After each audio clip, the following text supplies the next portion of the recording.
En 2020, après près de 15 ans de collaboration, Laurent Ruquier a pris la décision de quitter On n'est pas couché sur France 2. Par la même occasion, il a signé là la fin de sa relation avec son ex-productrice Catherine Barma. Cette dernière l'avait alors attaqué en justice pour rupture brutale de relations commerciales établies. Le verdict est tombé, la 13e chambre du tribunal de commerce de Paris a choisi de condamner les sociétés de Laurent Ruquier, Rock Productions et Little Bros, à verser à Tout sur l'écran, société de Catherine Barma, 999 715 €, soit près d'1 million d'euros de dommages et intérêts. Auprès de nos confrères du Parisien, il évoque cette décision de justice.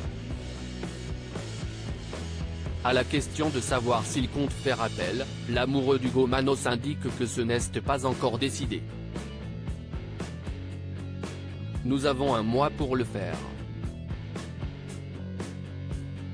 En revanche, je n'ai pas fait de procès à Catherine Barma, c'est elle qui m'a attaqué. Je ne voudrais pas qu'on croie que je suis le méchant dans cette histoire, tient-il à préciser. Si elle avait souhaité continuer le samedi soir, elle en avait la possibilité. Et ce point n'a pas été retenu dans le jugement. En tout cas, les prochains animateurs avec qui elle souhaite travailler sont prévenus, faites bien attention à vos contrats.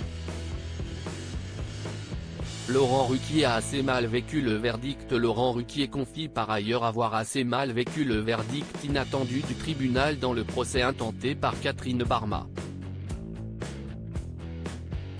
Lui qui a récemment annoncé son départ dont est en direct avait indiqué que les artistes lui manqueraient. Quelques mots sur lesquels ils reviennent, lançant au passage un tacle à son ex-productrice. C'est une vraie politique de programmation de ma part, que j'ai toujours souhaité et défendue.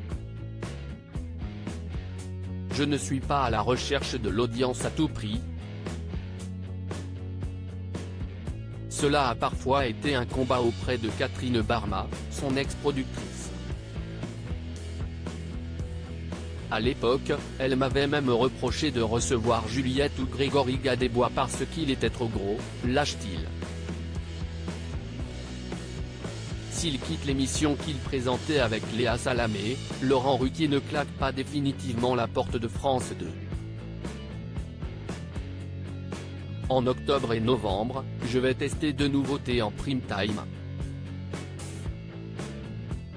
La première sera une émission de chansons sur l'actualité, où des chanteurs, imitateurs ou humoristes vont interpréter des titres liés à l'actualité, soit avec leur texte original, soit avec des parodies que j'écrirai. La seconde s'intitulera Aujourd'hui comme hier. Ce sera l'actualité du moment vue par le prisme des images d'hier.